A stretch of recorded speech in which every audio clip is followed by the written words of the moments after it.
सन 85 में मैं घर छोड़ के ब्रज में, उसके बाद शायद 1-2 साल के बाद या 3, ध्यान नहीं, कुंभ का मेला हरिद्वार का।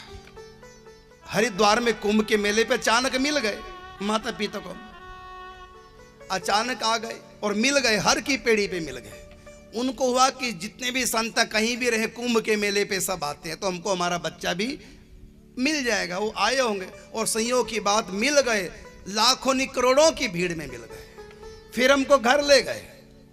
3-4 दिन के बाद हमने कहा हम तो जा रहे वृंदावन वापस। पिताजी ने थोड़ा मनाया, फिर जब देखा इनकी लगन पक्की है, फिर उनके पास और भी बच्चे, कोई मैं तो अकेला था नहीं, अकेला मैं होता तो कुछ सोचता, जब और बच्चे तो सोचने की ज़्यादा आवश्यकता नहीं थी। फिर पिताजी ने हमको आशीर्वाद दिया और एक और बढ़िया बात कही।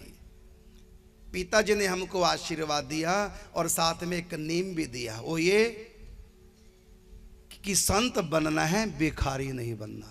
ये मुझको कहा, किसी के आगे रोटी के लिए, पेट भरने के लिए हाथ नहीं फैलाना।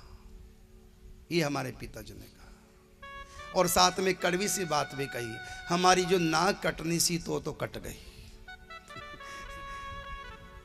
लोग कहते हैं बेटे को भिखारी बना दिया, कहते हैं हमारी नाक कटनी थी सो तो कट गई है, लेकिन अब जब तुम संत बने तो संत ही बनना, भिखारी नहीं बनना। और क्योंकि घरों में आते थे रोटी मांगने के लिए, वो भिखारी होते थे सब, तो भिखारी भी संत का भेष बना लेते हैं। तो पिताजी को नहीं अच्छा लगता था, तो पिताजी ने सोचा कहीं ये भी कहीं ऐसी तो नहीं भीख मांगेगा। तो पिताजी ने कहा हमको कि संत बनना फिर संत ही बनना है, और पेट को आग बुझाने के लिए रोटी की भीख नहीं मांगना। अब इससे पहले हम भिक्षा मांगते थे। बरसाने में जहां हम रहे 3 साल तक, वहां तो भिक्षा चलती थी और संतों को तो भिक्षा की रोटी मिलती है। पिताजी कहते हाथ नहीं फैलाना रोटी के लिए। हम पिताजी का आशीर्वाद लेकर चल दिए। अब भिक्षा हमको मांगनी नहीं थी, और 3 साल मान मंदिर में रहे, वहां तो नियम यही था कि भिक्षा ही करके रोटी खानी है, क्योंकि मान मंदिर में जहां रहे वहां पर भोजन की कोई व्यवस्था नहीं थी। सब विरक्त संत ही रहते थे। पास में मानपुर, चिकसोली, बरसाना, डबारा, ऊंचा गांव, ये सब गांव आसपास, वहां से संत जाते रोटी मांग के लाते। अब मुझको पिताजी ने कहा भिक्षा नहीं मांगनी है, लेकिन मैंने भी नहीं भाया, भूखा मर जाऊंगा लेकिन भीख नहीं मांगूंगा। पिताजी की आज्ञा, उनका आशीर्वाद मेरे साथ।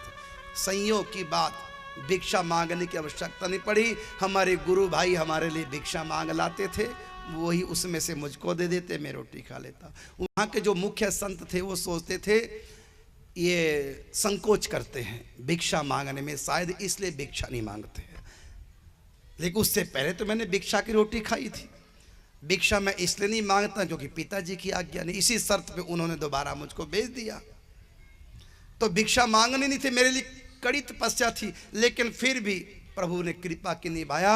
उसके बाद आज तक मुझको पेट भरने के लिए किसी का आगे भीख नहीं मांगनी पड़ी, आज तक का रिकॉर्ड। ये मेरे पिता का ही आशीर्वाद कह लिए, और मैंने भी पूरा निभाया, भले भूखा रहूं। फिर हमारे गुरु भाई कहीं चले जाए तो भिक्षा कौन दे। अब फिर पूजा श्री रमेश बाबा की भिक्षा नीचे गांव से आती थी, उसमें से अपनी भिक्षा में से मुझको भिक्षा देते थे निकाल के। उनको था एक ही भिक्षा नहीं मांगते, इनको संकोच संत को होता है चलो हम अपनी भिक्षा में से इनको भिक्षा दे देंगे। वहां मैं 3 साल रहा, खाई भिक्षा की रोटी मैंने, लेकिन स्वयं भिक्षा करने नहीं गया, पिता की आज्ञा नहीं थी। तो मैं जो बात बता रहा हूं कि मैं संत बन गया, घर छोड़ के संन्यास ले लिया, लेकिन मैंने भी पिताजी का मान रखा, माताजी का मान रखा। और पिताजी ने जो मुझको बात बताई, कहा था हमारी नाक कटनी थी सो कट गई, ये शब्द जो बोला था। उसके बाद हमने पहली बार जब भागवत कथा की बरसाने, हमारे गुरुदेव भगवान भी आए थे, उस समय हमारे पिताजी भी आए थे। तो हमारे पिताजी बड़े प्रसन्न हुए हमारी कथा सुन करके। फिर मैंने पिताजी की बात दोहराई, पिताजी नाक अब ऊंची होगी कि नहीं हुई। तो पिताजी ने कहा एक बार तुम अपनी जन्मभूमि पे जाकर भी कथा सुनाओ, तब मेरी नाक ऊंची होगी।